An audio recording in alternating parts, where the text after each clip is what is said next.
நீங்க பாரு சிட்டி, நான் ஒண்ணு உன் கூட சண்டை போடலாம் வரல. எனக்கு அந்த இன்டென்ஷனும் இல்ல. நானே ரொம்ப நொந்து போயிருக்கேன். தயவு செஞ்சு அந்த பணத்தை மட்டும் கொடுத்துரு. எவ்வளவு பிரச்சனை ஆயிடுச்சுன்னு சொல்ற. நீ இந்த நகையை கேக்குற. இந்நேரம் என் மாமியார் அரெஸ்ட் பண்ணி ஜெயில வச்சிருப்பாங்க. அப்படி மட்டும் நடந்துருந்துச்சு, அதுக்கப்புறம் நான் என் புருஷனோட சேர்ந்து வாழவே முடியாம போயிருக்கும். அதெல்லாம் சரிங்க.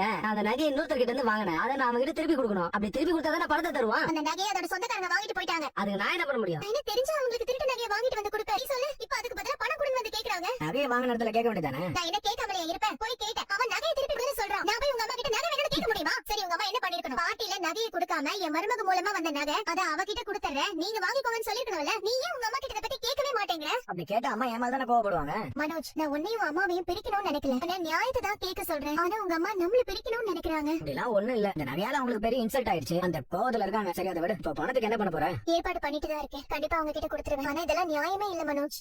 எது? அவங்க பணம் கொடுத்து அந்த பணத்துல நகையை வாங்கி கொடுத்திருந்தா அவங்க பணம் கேட்கறதுல நியாயம் இருக்கு. நான் பணம் கொடுத்து அதை வாங்கிட்டு வந்தேன். அதுக்கு எதுக்கு நான் உங்க அம்மாவுக்கு பணத்தை கொடுக்கணும்? இருந்தாலும் நான் பணத்தை கொடுக்கறேன்னு தானே சொல்றேன். அது வரைக்கும் கட்டில படுக்க கூடாதுன்னு சொல்றது அசிங்கமா இருக்கு மனோஜ். நீ ஏன் இப்படி இருக்கேன்னு எனக்கு தெரியவே மாட்டேங்குது. அம்மா சொல்லிருக்காங்கல்ல. அம்மா அம்மா அம்மா, என்னடா அது? என்னம்மா? நீ ஏன்டா கீழே படுத்திருக்க?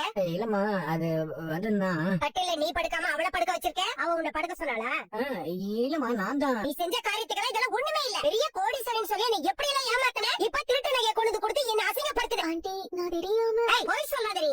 உனக்கு என்ன பொய் சொல்றது புதுசா? நீ செஞ்ச வேலைக்கெல்லாம் உன்னை ஒண்ணும் பண்ணாம 35